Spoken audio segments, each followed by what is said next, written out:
சீக்கிரம் அன்பு ஜெயிலிருந்து வெளியே வரணும். அது மட்டும் இல்லாமல் கருணாகரன் அண்ட் அரவிந்த் இவங்க எல்லாரும் ஜெயிலுக்கு போகணும் அப்படின்னு சொல்லி நினைக்கிறவங்க நம்ம வீடியோக்கு லைக் பண்ணிக்கோங்க. ஆமாங்க, எந்த தப்புமே பண்ணாத அன்பு அங்கே ஜெயிலில் கஷ்டப்பட்டுக்கிட்டு இருக்காரு. ஆனால் எல்லா தப்பையும் பண்ண கருணாகரனா இருக்கட்டும், அரவிந்தா இருக்கட்டும், இவங்க எல்லாரும் வெளியில் சுற்றிக்கிட்டு இருக்கிறது நமக்கு கொஞ்சம் வேதனையாக தான் இருக்குது. லாஸ்ட் எபிசோட் பார்த்துருப்பீங்க. அதில் நடந்த முக்கியமான விஷயங்கள் என்ன அப்படின்னு பார்த்தீங்கன்னா, அரவிந்த் பக்கம் ஃபுல் ஃபோக்கஸும் சந்தேகமும் ஆனந்தியா இருக்கட்டும் அண்ட் மகேஷா இருக்கட்டும், இவங்க ரெண்டு பேருக்குமே இருந்தது. ஆனால் அவன் அப்படியே பிளேட்டை மாற்றி விட்டுட்டான். அதாவது என்ன சொல்லிட்டான் அப்படின்னு பார்த்தீங்கன்னா, நடந்த சம்பவம் உண்மைதான், நீங்க பார்த்தது உண்மைதான், ஆனால் நான் அவர்கிட்ட என்ன பேசினேன் தெரியுமா அப்படின்னு சொல்லி அவன் ட்ராக்கே மாத்திட்டான். அதே மாதிரி அவரும் நடிச்சிட்டாரு, அந்த இன்ஸ்பெக்டரும் நடிச்சிட்டாருன்றதுனால இப்போ ஆனந்தியோட டவுட் கிளியர் ஆயிருக்கும் அப்படின்னு சொல்லி நீங்க நினைப்பீங்க. ஆனா அதான் கிடையாது. மேலும் ஆனந்திக்கு டவுட் அதிகமாகுது. ஏன் அப்படின்னா, அவன் பார்த்துட்டான் ஆனந்தி யாரோ பார்க்குறாங்க அப்படின்றத அவன் பார்த்துட்டான். பார்த்ததுக்கு அப்புறம் இப்படி ஒரு சம்பவம் நடக்கும் போதே ஆனந்திக்கு தெரியும், ஓகே இதுல ஏதோ ஒரு இஷ்யூ இருக்குது. ஏன் அப்படின்னா, அவன் திரும்ப பார்க்கும்போது நம்ம ஆனந்தி ஒளிஞ்சுக்கிட்டாங்க இல்லையா, இந்த விஷயத்தை எல்லாத்தையும் அவங்க ரீவைண்ட் பண்ணி பார்த்தாலே கண்டுபிடிச்சிடலாம். ஓகே இவன் நடிக்க ஆரம்பிச்சிட்டான், இவனுக்கு நம்ம சந்தேகப்படுறோம் அப்படின்ற விஷயம் தெரிஞ்சிருச்சு. ஸோ அதனால தான் அந்த போலீஸ்ட்ட சொல்லி இப்போ இப்படி ஒரு ஆக்டிங்கை போடுறான் அப்படின்றத ஈஸியாக கண்டுபிடிச்சிடலாம். ஒருவேளை அப்படி கண்டுபிடிச்சிட்டா இப்போ அரவிந்துக்கும் தெரியாம அரவிந்தை ஃபாலோ பண்ணணும். ஏன் அப்படின்னா, இப்போ அரவிந்த் என்ன மெதப்பில் இருப்பான் அப்படின்னா, எல்லாரும் என்ன நம்பிட்டாங்க, நான் தப்பு பண்ணலன்னு அவங்க ஒத்துக்கிருப்பாங்க அப்படின்ற மாதிரி அவன் நினைச்சுக்கிட்டு இருக்கான். ஆனா அப்படி கிடையாது. இதுக்கப்புறம் தான் சந்தேகம் இன்னும் வலுவாகணும். அப்படின்னா தான் நம்ம அன்பு வெளியே வர முடியும். இல்லை அப்படின்னா அன்பு கடைசி வரைக்கும் ஜெயிலுக்குள்ள இருக்கிற மாதிரி ஆயிரும். அது மட்டும் இல்லாமல் ஜெயிலுக்குள்ள வச்சு அன்பை முடிக்கிறதுக்கு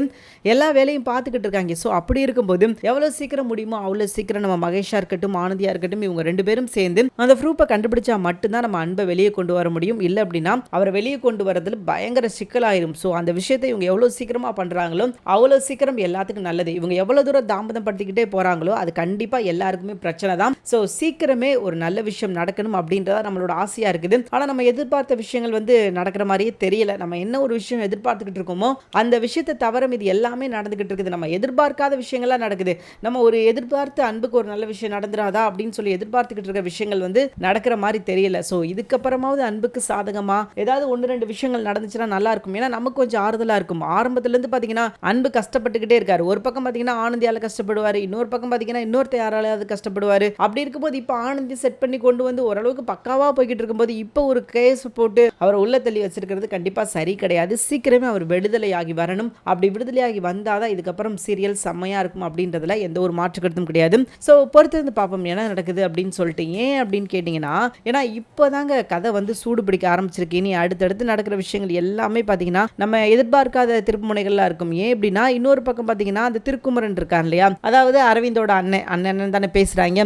ஸோ அவன் மேல ஒரு பெரிய சந்தேகம் நம்ம அன்புக்கு வந்தது. இன்னைக்கு பார்த்தீங்கன்னா போலீஸ்ல ஃபோன் பேசிக்கிட்டு இருக்கும்போது அன்பு பார்த்துருவாரு. ஸோ அப்படி இருக்கும்போது அன்புக்கு ஒரு டவுட் அவன் மேலே இருக்குதுன்றதுனால சீக்கிரமே இது எல்லாத்தையும் கண்டுபிடிக்கிறதுக்கு ஒரு நல்ல வாய்ப்பாக இருக்கும் அப்படின்ற நம்பிக்கை நமக்கு இருக்குது. பட் இருந்தாலும் பார்த்தீங்கன்னா இது கொஞ்சம் கஷ்டம்தான். ஏன் அப்படின்னா ஃபோனில் தான் பேசியிருக்காரு, வேற எதுவுமே தெரியாதுன்றதுனால இது கொஞ்சம் சிக்கலான ஒரு விஷயம் தான். பட் சீக்கிரமே கண்டுபிடிச்சாங்கன்னா ரொம்பவே நல்லா இருக்கும். பொறுத்திருந்து பார்க்கலாம். தேங்க்யூ ஃபார் வாட்சிங். இந்த வீடியோ உங்களுக்கு பிடிச்சிருந்தா மறக்காம லைக் பண்ணிக்கோங்க. நம்ம சேனலை நீங்கள் இன்னும் சப்ஸ்கிரைப் பண்ணாமல் இருந்தீங்கன்னா உடனே சப்ஸ்கிரைப் பண்ணிக்கோங்க. அப்போ தான் நாங்கள் எப்போ வீடியோ போட்டாலும் நோட்டிஃபிகேஷன் உங்களை தேடி வரும். நன்றி.